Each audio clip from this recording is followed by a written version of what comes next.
اسلامی تقویم ہجری کا کیلنڈر حضرت عمر نے بنایا رضی اللہ تعالی عنہ نے، اور اسی تقویم کے مطابق وہ سال کی پہلی تاریخ کو اس دار دنیا سے آخرت کی جانب عازم سفر ہوئے۔ گویا جب ہجری سال کا آغاز ہوتا ہے تو سب سے پہلے ہمیں حضرت عمر فاروق کی یاد تڑپاتی ہے، ان کی شہادت کا تذکرہ تازہ ہوتا ہے، اور اطراف و اکناف عالم میں ان کے ذکر کی خوشبو سے، ان کے تذکرے کی مہک سے مشام ہستی منور ہوتے ہیں۔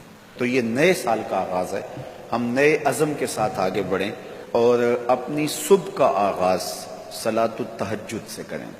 تہجد کے لمحے اللہ کی رحمتوں کے نزول کے خاص لمحے ہوتے ہیں۔ میرے بزرگ فرمایا کرتے تھے کہ باطن کی صحت کے لیے تہجد کی نماز بہت ضروری ہے، اور جسم کی صحت کے لیے صبح کی سیر بڑی ضروری ہے۔ تو یہ دو چیزیں جو ہے وہ بہت ضروری ہے۔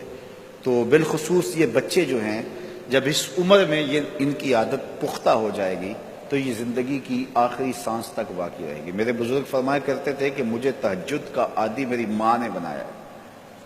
وہ کس طرح کہتے ہیں کہ جب تہجد کا وقت ہوتا تو میری ماں میرے پاؤں آ کے دباتی تھی، اور میں جلدی سے اٹھ جاتا تو وہ تہجد کے لیے مجھے مصلی پہ بٹھاتی۔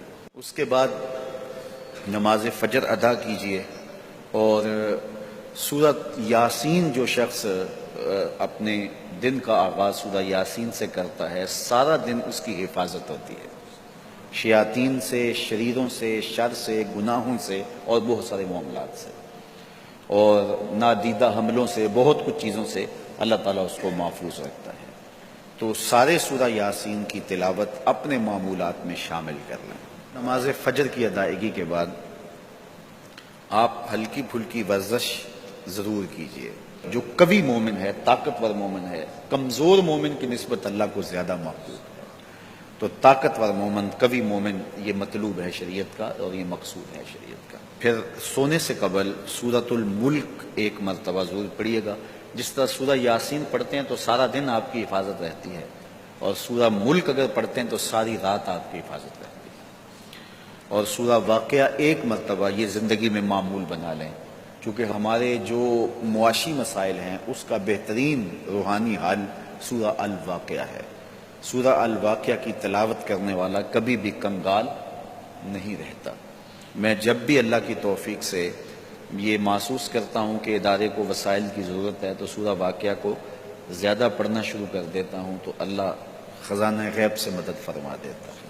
اور جب بھی کبھی میں جاتا ہوں حرمین طیبین میں حاضری کے لیے تو سورہ واقعہ کی تلاوت میں لازمی کرتا ہوں، اس نیت سے کہ اللہ اس کی برکت سے، وہاں چونکہ ایک کا 1,00,000 کے بدلے میں جو ہے وہ ثواب ہے، تاکہ جو ہے وہ زیادہ سے زیادہ اللہ تعالیٰ وسائل عطا فرمائے۔ تو یہ ساری جو بہاریں آپ کو نظر آ رہی ہیں، اس میں بہت سارا حصہ سورہ الواقعہ کا ہے۔ جس معاشرے میں ہم جی رہے ہیں یہ ناہموار معاشرہ ہے۔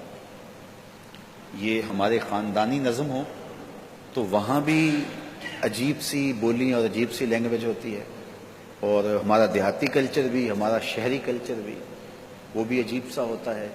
اسی طرح جو ہے وہ یہ ہمارے مدارس کی، مساجد کی دنیا بھی، یہ بھی ایک الگ کائنات ہوتی ہے۔ تو اس میں بھی مخصوص ایک طریقہ کار ہے اپنے مد مخالف کے لیے اور اپنے مد